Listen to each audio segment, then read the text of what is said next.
एक बार फिर से स्वागत है ज्ञान लाइट चैनल में।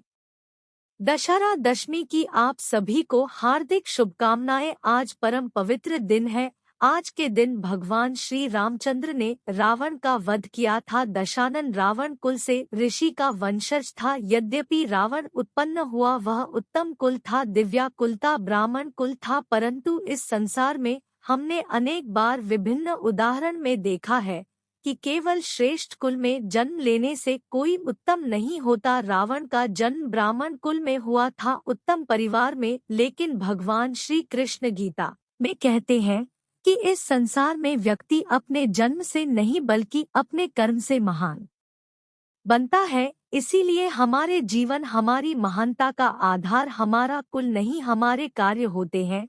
गीता में भगवान ने कहा है कि वर्णों का विभाजन कर्मों के आधार पर किया गया है, और इसीलिए रावण ब्राह्मण कुल में जन्म लेने पर भी असुर वृद्धि और कार्यों के कारण राक्षस हुआ, और अब यह रावण शिव जी से वरदान पाकर और भी ज्यादा खूंखार हो चुका था। और जब उसने चल से सीता मैया का अपहरण किया तो उसके छोटे भाई विभीषण ने उसे बहुत समझाया, परंतु रावण ने विभीषण को लात मार कर लंका से निकाल दिया, और वहां से विभीषण तुरंत भगवान राम के पास आए और आकर उन्होंने भगवान श्री राम को प्रणाम किया। तब प्रसन्न होकर श्री राम ने उन्हें लंकेश का संबोधन किया और कहा कि हे विभीषण, मैं तुम्हें लंका का राजा नियुक्त करता हूँ। तभी हनुमान जी भगवान से कहते हैं कि भगवान, अभी तो हमने युद्ध भी नहीं किया और अभी भी भीषण को लंकेश कह दिया। प्रति उत्तर में भगवान ने कहा है कि हनुमान, यदि रावण के साथ युद्ध में हम हार भी गए तो मैं विभीषण को अयोध्या का राज दे दूंगा, परंतु क्योंकि वह मेरी शरण में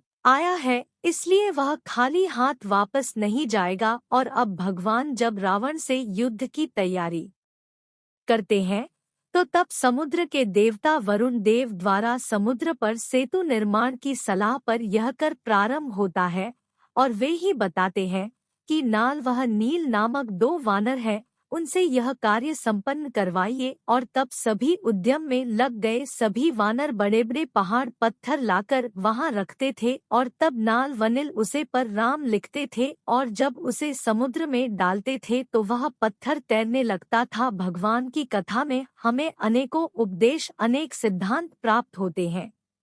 जैसे समुद्र जल से भरा होता है, वैसे ही यह संसार भी भवसागर है। इसमें हम सब डूब रहे हैं और यह भरा हुआ है दुखों से। जैसे समुद्र में पानी ही पानी होता है, वैसे ही इस संसार में दुख ही दुख है जिसमें हम सब डूब रहे हैं।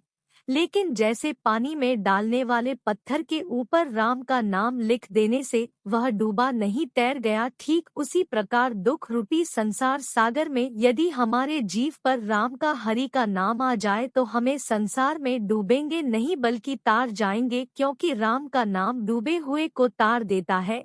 इसलिए दासहर के आति पुनीत अवसर पर लिए हम भी अधिक से अधिक भगवान का नाम ले और जन्म मृत्यु के इस भवसागर से डर जाने का प्रयास करें। दोस्तों, उम्मीद है आपको यह जानकारी अच्छी लगी होगी। वीडियो को लाइक करें, दोस्तों के साथ शेयर जरूर करें, और चैनल सब्सक्राइब नहीं किया है तो चैनल को सब्सक्राइब करके बेल आइकन जरूर दबा दे। धन्यवाद।